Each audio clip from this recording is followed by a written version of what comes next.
याद रखो, हम एक लड़ाई में, हम एक जंग में, हम एक स्पिरिचुअल वॉर में, और ये वॉर हर वक्त, इसका जो बैटल फील्ड है, इसका जो लड़ने का स्थान है, वो हमारा दिमाग है, वो हमारा मन है। इसलिए बाइबल में यहोवा के वचनों में लिखा कि सबसे अधिक अपने मन की रक्षा कर, क्योंकि जीवन का मूल स्रोत तेरा मन है।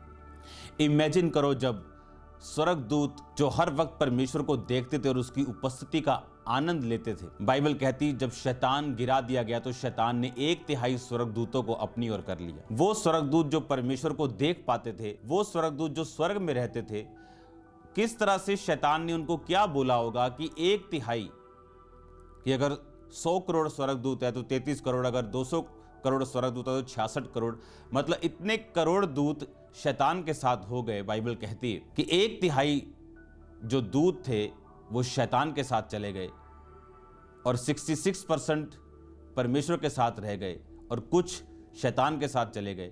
सोचो, वो दूत जो परमेश्वर को देखते थे, अगर वो शैतान की बातों में आ सकते हैं, सोचो उन लोगों का, उस कलीसिया का जिसने परमेश्वर को अभी देखा भी नहीं, जिनका विश्वास भी कम है, सोचो उनका क्या हाल होगा अगर वो इस वचन के साथ जुड़े नहीं रहेंगे। मैं आपको इस वचन को शुरू करने से पहले एक चीज बताना चाहता हूं। जितना अधिक आप परमेश्वर के वचनों को पढ़ेंगे, जितना अधिक आप बाइबल को पढ़ेंगे, उतना अधिक आप परमेश्वर की रियल उपस्थिति में रहेंगे, उतना ही अधिक परमेश्वर आपको रियल लगेगा। जितना आप बाइबल से दूर होंगे, चाहे आप क्रिश्चियन हो, चाहे प्रार्थना भी करते हो, जितना आप बाइबल रीडिंग से, बाइबल सुनने से आप दूर होंगे। वचन सुनना अभी अच्छी बात है, पुस्तकें पढ़ो, वर्ड ऑफ गॉड सुनो, वर्शिप सॉन्ग सुनो, लेकिन बाइबल को पढ़ना, अगर आप अनपढ़ हैं तो बाइबल को एग्जैक्ट वर्ड टू वर्ड सुनना ये बहुत जरूरी है। बाइबल के वचनों में बाइबल कहती है कि परमेश्वर की सांस इसमें फूंका गया, वही सांस जो आदम में फूंका गया था। अगर आपको स्पिरिचुअल लाइफ अपनी डेड लग रही है, आपको लग रहा है कि शैतान मुझे अपनी ओर खींच रहा है, आपको लगता है व्यभिचार आपको खींच रहा है, आपको लगता है चोरी आपको खींच रही, केवल वर्ड को पढ़ना और वर्ड के साथ जुड़ना आपको परमेश्वर की रियलिटी का एहसास दिलाएगा और आप उस पाप से बचे रहेंगे। बाइबल कहती जवान अपनी चाल को किस प्रकार शुद्ध रखे, तो वचन में लिखा तेरे वचन के अनुसार सावधान रहने से। पर वचन का मतलब ये नहीं कि आपने एक बार वचन पढ़ लिया तो आप सावधान रहेंगे।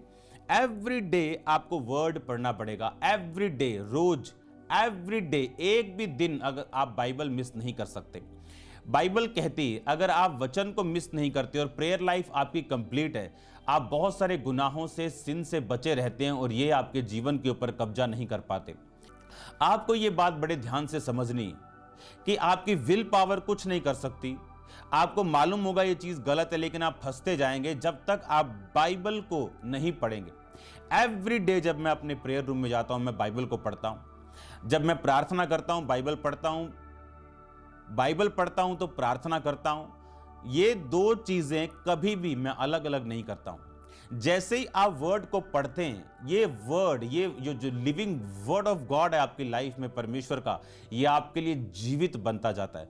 परमेश्वर आपके लिए उतना ही जीवित बनता जाता है, लेकिन उसके लिए खुदावंद की प्रेजेंस में बैठने के लिए आपको फाइट करनी पड़ेगी, क्योंकि आप जानते हैं कि पाप और प्रार्थना ये साथ साथ नहीं चलते। जब पाप एंटर कर जाता है, आप प्रेयर नहीं कर पाते, और जब प्रेयर आप करते हो फिर आप पाप नहीं करते, आपको मालूम है कि सब कुछ व्यर्थ हो जाएगा। तो ये एक डिसीजन जो हमेशा हमारे मनों में चलता है कि हमें प्रार्थना करनी है कि पाप करना है।